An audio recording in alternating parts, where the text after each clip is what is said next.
Bismillahirrahmanirrahim. Assalamualaikum warahmatullahi wabarakatuh. Baiklah, di sini kami dari kelompok 12 yang beranggotakan Muhammad Iksan dan saya sendiri Indria Kirana.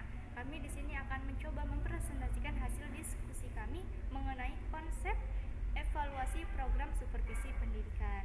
Yang pertama yang akan dijelaskan oleh rekan saya Muhammad Iksan. Pada Muhammad Iksan dipersilahkan. Baik, terima kasih kepada saudari Indria Kirana. Bagi saya di sini akan menjelaskan mengenai tentang poin konsep evaluasi program supervisi pendidikan, yang mana istilah program sering dipahami sebagai sebuah rencana atau rancangan dari sebuah kegiatan. Secara umum dapat diartikan sebagai suatu kegiatan yang merupakan realisasi atau implementasi dari suatu kebijakan yang berlangsung dalam proses yang berkesinambungan terjadi dalam suatu organisasi.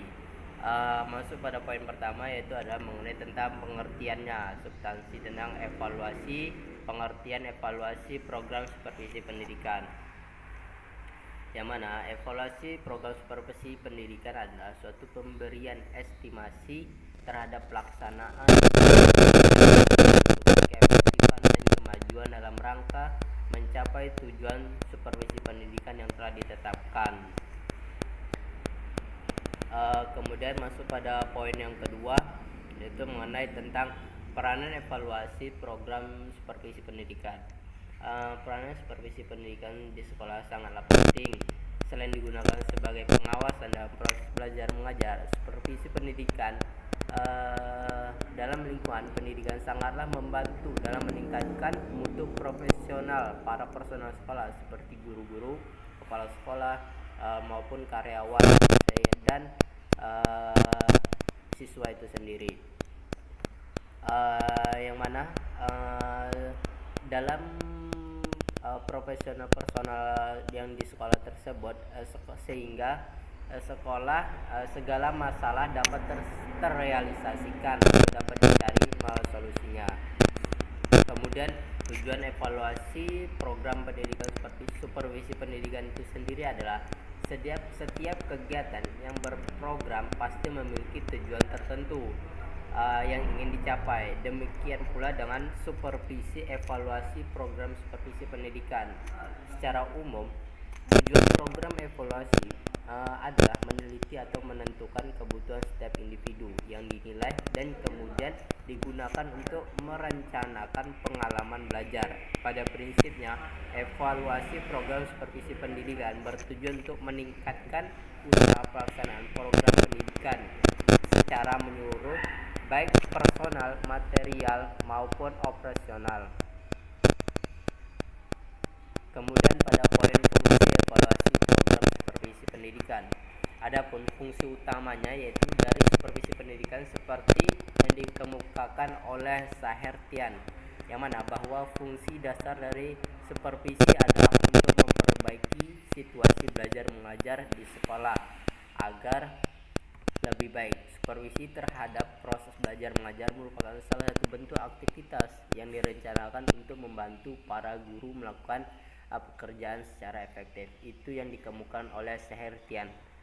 Kemudian bertolak dari tujuan sasaran dari supervisi pendidikan yang mengarah kepada peningkatan mutu dan keefektifan dalam proses pendidikan melalui perencanaan, pelaksanaan, pengawasan, dan evaluasi. Maka fungsi dari supervisi pendidikan dapat juga dilihat dari pendapat Sambel, yang mana mengungkapkan bahwa para supervisor perlu mengembangkan supervisi keefektifan yang bercirikan dengan adanya delegasi, perlu mengembangkan keseimbangan komunikasi serta mengembangkan keterampilan teknis yang berhubungan dengan peranan supervisor sebagai penjamin mutu, yaitu peran research, evaluation, improvement, development. Oleh karena itu, fungsi supervisi pendidikan yaitu ada 4. Yang pertama ada fungsi penelitian, kemudian ada fungsi penilaian, kemudian ada fungsi perbaikan, dan ada fungsi pengembangan. Fungsi penelitian yaitu tidak bekerja menurut prasangka, melainkan menempuh prosedur yang tepat untuk mengetahui masalah yang dihadapi.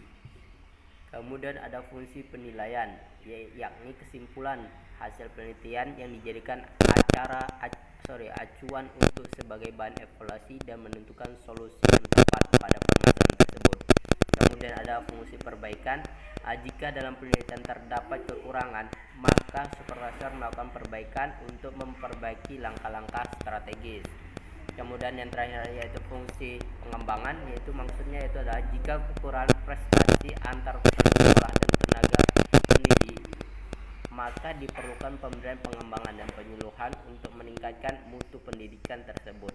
Baik, mungkin itu dapat yang saya jelaskan mengenai tentang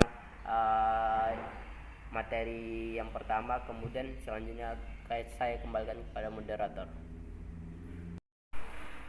Baik, di sini saya akan melanjutkan presentasi mengenai konsep program supervisi pendidikan.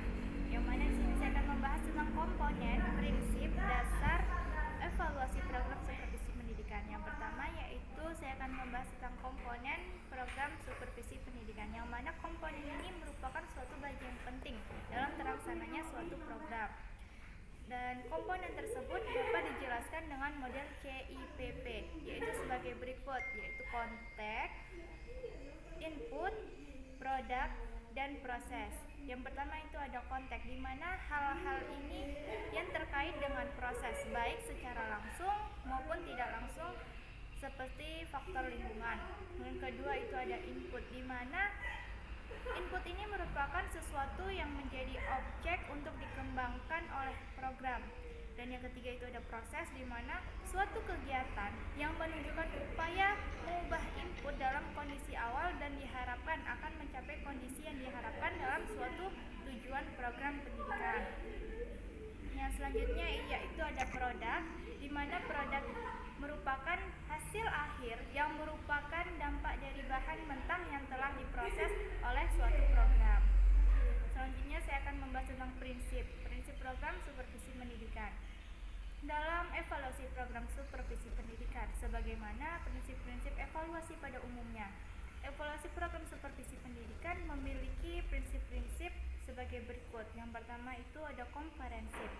Komprehensif ini, evaluasi program supervisi pendidikan menyangkut bidang sasaran yang luas atau menyeluruh, baik aspek personalnya, materialnya, maupun aspek operasionalnya. Selanjutnya itu ada komparatif, di mana prinsip ini menyatakan bahwa dalam mengadakan evaluasi program supervisi pendidikan harus dilaksanakan dengan kerjasama di antara semua orang yang terlibat dalam aktivitas pada supervisi pendidikan itu sendiri. Selanjutnya itu ada kontinu. Evaluasi program supervisi pendidikan hendaknya dilakukan secara terus-menerus selama proses pelaksanaan program. Evaluasi tidak hanya dilakukan dengan hasil yang telah dicapai, tetapi sejak pembuatan rencana sampai dengan tahap laporan. Dan yang keempat itu ada objektif, di mana dalam mengadakan evaluasi program supervisi pendidikan harus dinilai sesuai dengan kenyataan yang ada.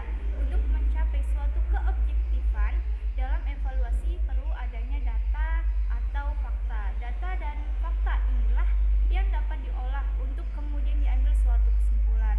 Dan yang kelima itu ada valid, di mana kriteria ini digunakan agar memiliki standar yang jelas apabila menilai suatu aktivitas supervisi pendidikan.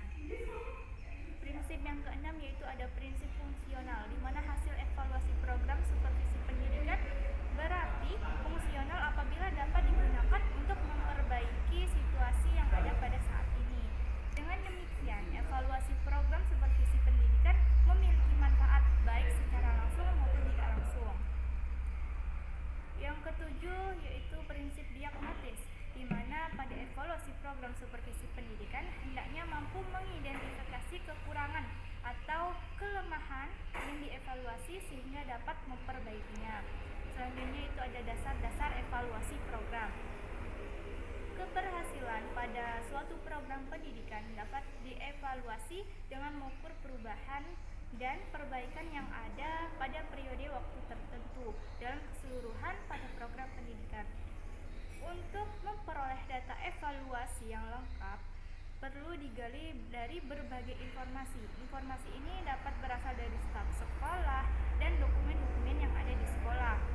Informasi ini banyak metode yang dapat dilakukan, seperti wawancara, observasi, angket, ataupun dokumen dari para bidang studi. Kelengkapan yang akan dijadikan dasar pengambilan kesimpulan ini sangat penting. Semakin lengkap data yang diperoleh, maka semakin mendekati ketepatan dalam mengambil kesimpulan. Baik, sekian presentasi dari kelompok kami. Kurang dan lebihnya kami mohon maaf. Wabillahi taufiq wal hidayah. Wassalamualaikum warahmatullahi wabarakatuh.